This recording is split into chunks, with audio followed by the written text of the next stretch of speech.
જય સોમનાથ વિદ્યાર્થી મિત્રો, ધોરણ 11 વિજ્ઞાનમાં પ્રવેશ મેળવી 10માં સારા ટકા લઈ 11 વિજ્ઞાન પ્રવાહ પસંદ કરવા બદલ ધન્યવાદ.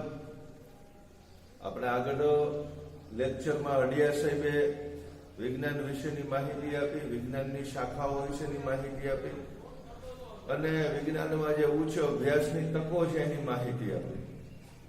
આજે આપણે હું જયંત કે ભટ્ટ, મારો મુખ્ય વિષય જીવ વિજ્ઞાન. જીવ વિજ્ઞાન વિશે ધોરણ 11માં આપણે કેટલુંક પાયાનું જ્ઞાન મેળવીશું. તો શરૂ કરીએ. જીવ વિજ્ઞાન. જીવ એટલે બાયસ, બાયસ એટલે જીવ. લોગસ ટુ સ્ટડી, જીવનો અભ્યાસ કરવો અથવા સજીવોનો અભ્યાસ કરવો એટલે જીવ વિજ્ઞાન. જીવંત સ્વરૂપોનો અભ્યાસ કરવો. વિશ્વમાં જીવંત સ્વરૂપો મુખ્યત્વે બે છે, વનસ્પતિઓ અને પ્રાણીઓ. જુદા જુદા પ્રકારની વનસ્પતિઓ અને જુદા જુદા પ્રકારના પ્રાણીઓ, અથવા જુદી જુદી જાતિની વનસ્પતિઓ અને જુદી જુદી જાતિના પ્રાણીઓ. જીવ વિજ્ઞાનની આમ તો ઘણી બધી શાખાઓ છે, વિદ્યા શાખાઓ, પણ એમાંની કેટલીક વિદ્યા શાખાઓ વિશે આજે આપણે પરિચય મેળવીશું. એમાં પહેલું છે પેલેન્ટોલોજી, અશ્મિ વિદ્યા. અશ્મિ એટલે શું, પેલા આપણે એની માહિતી મેળવીશું. આપણે ખબર છે ભૂકંપ, જ્વાળામુખી, કેટલીક અનિચ્છનીય ઘટનાઓ પૃથ્વી ઉપર ઘટે છે ત્યારે જે તે સમયની સજીવ સૃષ્ટિ છે, વનસ્પતિ અને પ્રાણીઓ દટાઈ જાય છે, ઊંડે સુધી દટાઈ જાય છે. પૃથ્વીના આવરણો એના ઉપર દબાણ આવે છે. કાળક્રમે લાખો વર્ષ પછી જ્યારે ખોદકામ કરવામાં આવે ત્યારે વનસ્પતિ કે પ્રાણીઓની છાપ અથવા અવશેષો આપણને મળે છે. આ અવશેષો એટલે અશ્મિ. તો આ અવશેષોનો અભ્યાસ કરવો, ભૂતકાળની અંદર અસ્તિત્વ ધરાવતા સજીવોના અવશેષો. આપણે જુરાસિક પાર્ક પિક્ચર જોયું હશે, ડાયનોસોર. તો ડાયનોસોર છે એ લુપ્ત સજીવો છે, લુપ્ત સરીસૃપો છે, પણ એના ઈંડા અને કેટલાક અશ્મિઓના અભ્યાસ ઉપરથી આપણે નક્કી કરી શકીએ કે ભૂતકાળની અંદર ડાયનોસોર આવા હતા. બીજી બ્રાન્ચ છે ઇથોલોજી, પ્રાણી વર્તન શાસ્ત્ર. પ્રાણીઓનું વાર્તનિક બિહેવિયરથી જે કઈ અભ્યાસ કરવું એને પ્રાણી વર્તન શાસ્ત્ર કહીએ છીએ. દાખલા તરીકે જંગલની અંદર આપણે ગયા હોય અને સિંહ જોવાનું મન થાય, સિંહ મળે સામે, તો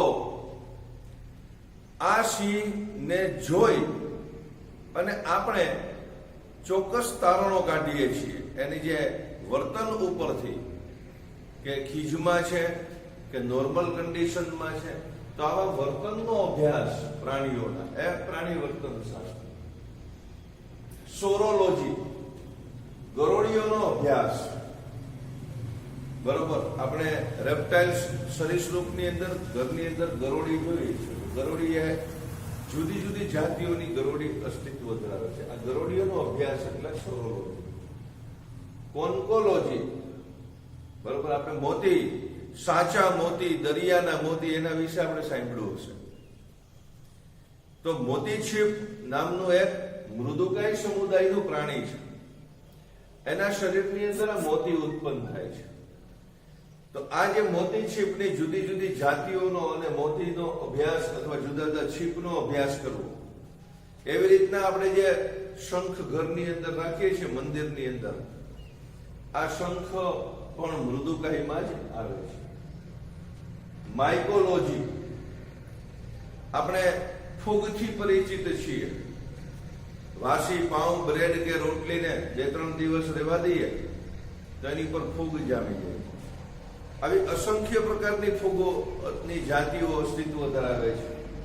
તો એનો અભ્યાસ છે એ ફૂગ વિદ્યામાં કરવામાં આવે છે. સર્પેન્ટોલોજી, સાપ વિદ્યા, જુદા જુદા પ્રકારના સાપનો અભ્યાસ, બરાબર, એ સર્પેન્ટોલોજીમાં કરવામાં આવે. હર્પેન્ટોલોજી, સરીસૃપ વિદ્યા, રેપ્ટાઇલ્સ, પેટે ઘસડાઈને ચાલતા પ્રાણીઓ, સાપ છે, ગરોળી છે, આ બધા સરીસૃપ પ્રાણીઓ છે. એનો જે અભ્યાસ કરાવતી વિજ્ઞાનની શાખા છે જીવ વિજ્ઞાન, એને હર્પેન્ટોલોજી કહેવાય. ઓર્નિથોલોજી, આપણી આસપાસ ઘણા બધા પક્ષીઓ જોવા મળે છે, બરોબર, કબૂતર છે, કાગડો છે, મોર છે, ચકલી છે, અસંખ્ય પ્રકારના પ્રાણીઓ છે.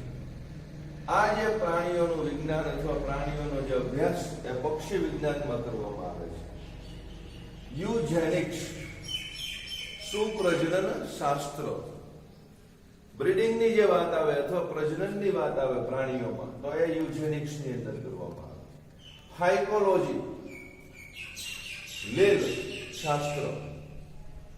સિલ્વીકલ્ચર, વન વૃક્ષ વિદ્યા, જુદા જુદા વૃક્ષોનો અભ્યાસ સિલ્વીકલ્ચરમાં કરવામાં, એના ઉછેરથી માંડી અને એની જે આર્થિક ગતિતા સુધીનો જે અભ્યાસ છે એ સિલ્વીકલ્ચર અથવા તો વન વૃક્ષ વિદ્યામાં કરવામાં આવે છે. ડર્મેટોલોજી, આપણે જે ચામડીમાં કેટલાક રોગો થાય છે, તો આ ત્વચાના રોગનું જે વિજ્ઞાન છે એ ડર્મેટોલોજી છે. ત્યાર પછી પેડોલોજી, ભૂસ્તરશાસ્ત્ર અથવા ભૂમિ વિજ્ઞાન.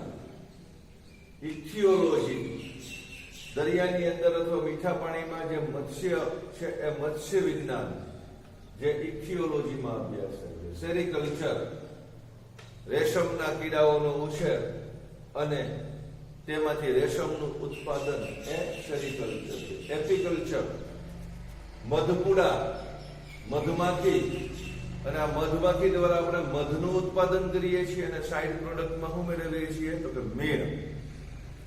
તો આ મધમાખી દ્વારા મધ અને મીણનું ઉત્પાદન જે આપણે એપીકલ્ચર એટલે કે મધમાખી વિજ્ઞાનની અંદર અભ્યાસ કરીએ છીએ. ઓન્કોલોજી, મેડિકલ સાયન્સની છે. ઓન્કોલોજી, કેન્સર શાસ્ત્ર. અત્યારે આપણે જાણીએ છીએ કે સૌથી જો રોગોમાં વધારે મહામારી હોય તો કેન્સરની છે, અને આ કેન્સરનો અભ્યાસ એ ઓન્કોલોજીમાં થાય છે. ગેરેન્ટોલોજી, વૃદ્ધત્વ વિજ્ઞાન, વૃદ્ધત્વને લગતી જે કંઈ પણ અભ્યાસ છે એ ગેરેન્ટોલોજીમાં કરવામાં આવે છે. નેફ્રોલોજી, કિડની, મૂત્રપિંડ સંબંધિત અભ્યાસ એ નેફ્રોલોજીમાં કરવામાં આવે છે. ઇમ્યુનોલોજી, પ્રતિકારકતા વિજ્ઞાન, ઇમ્યુનિટી સાયન્સ, જે ઇમ્યુનોલોજીમાં અભ્યાસ કરવામાં આવે છે. જેને આપણે આપણા શરીરની જે રોગ પ્રતિકારકતા છે એ રોગ પ્રતિકારકતાને પરિચિત કરાવતું વિજ્ઞાન છે, જે ઇમ્યુનોલોજી. આ ઉપરાંત ભારતમાં કેટલીક પ્રખ્યાત સંશોધન સંસ્થાઓ આવેલી છે, જેમાં પહેલું છે CBRI. C for cattle, B for breeding, R for research, I for institute. એટલે કે cattle breeding research institute. Cattle એટલે ઢોર, બ્રીડિંગ એટલે એનું જે આપણે સંકરણ કરાવીએ છીએ તે સંકરણ સંશોધન સંસ્થા, કેટલ બ્રીડિંગ રિસર્ચ ઇન્સ્ટિટ્યૂટ. પછી CRDI, central drug research institute. Central drug research institute. Drug એટલે દવા, તો કેન્દ્રનું દવા સંશોધન કેન્દ્ર. જુદી જુદી જે ઔષધો છે, બરોબર, એના સંશોધન માટેની સંસ્થા છે. CBI, central institute of virology. જુદા જુદા વાયરસ વિશે સંશોધન કરવામાં, વિષાણુઓને સંશોધન કરતી સંસ્થા છે CBI.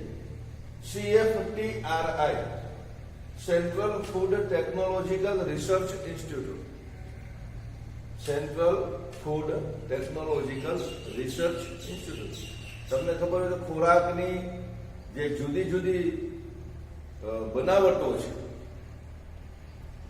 છે એના વિશે સંશોધન કરતી સંસ્થા છે food and technological research institute, NDRI, national dairy research institute. દૂધ અને દૂધની જે પેદાશો છે એમાંથી જે કંઈ બનાવવા માટે તો એ જે છે નેશનલ ડેરી પ્રત્યેનું જે સંશોધન છે એની સંસ્થા છે. તો NDRI, national dairy research institute. બાકી FRI, forest research institute. Forest એટલે જંગલ વિશેના સંશોધન માટેની સંસ્થા FRI, forest research institute. ITRC, industrial toxicological research institute. ITRC, industrial toxicological research institute. આપણે જે ઔદ્યોગિક ઝેર એટલે આપણે જે દવાઓ બનાવે છે ખેતી વિશે, એગ્રોકેમિકલ્સ અથવા એગ્રીકલ્ચરની જે દવા બનાવે છે એગ્રીકલ્ચરની, એના માટેની BARC, Bhabha atomic research institute. બરોબર, આ અણુ મથક છે BARC, Bhabha atomic research centre. ZSI, zoological survey of India. ZSI, zoological survey of India. આપણે જોયું ઝૂલોજી એટલે એમાં જે પ્રાણીશાસ્ત્ર છે, તો પ્રાણી સર્વે માટેની આ સંસ્થા છે. CPHERI, central public health engineering research institute. આ કેન્દ્રીય સંશોધન સંસ્થા છે જે હેલ્થ વિશે સંશોધન કરે, તંદુરસ્તી. Central public health engineering research institute. CSIR, council of scientific and industrial research. Council of scientific and industrial research. IARI, જે ખેતી વિષયક પાકોનું સંશોધન છે, Indian agricultural research institute. Indian agricultural research institute. પછી આ વેટરનરી સાયન્સની IVRI, Indian veterinary research institute. Indian veterinary research institute. BIBCOL, Bharat immunologicals and biologicals corporation limited. Bharat immunologicals and biologicals corporation limited.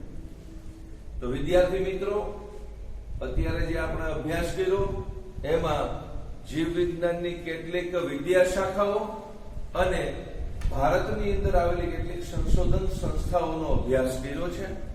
ઘણી વખત આ ટૂંકા નામ પૂછાય છે, પૂર્ણ નામ લખો. IVRI, પૂર્ણ નામ લખો IARI, અથવા તો MCQ માં નીટ લેવલે પૂછાય, નીચેના પૈકી CPHERI નું પૂર્ણ નામ છે. 4 વિકલ્પ આપ્યા હોય, એમાંથી એક પસંદ કરી લખવાનું. બરોબર, તો આવી રીતે આ MCQ અથવા ટૂંકા પ્રશ્નોમાં પૂછાઈ શકે છે 1 માર્કની અંદર, અને નીટમાં હોય તો 4 માર્કની અંદર. અસ્તુ.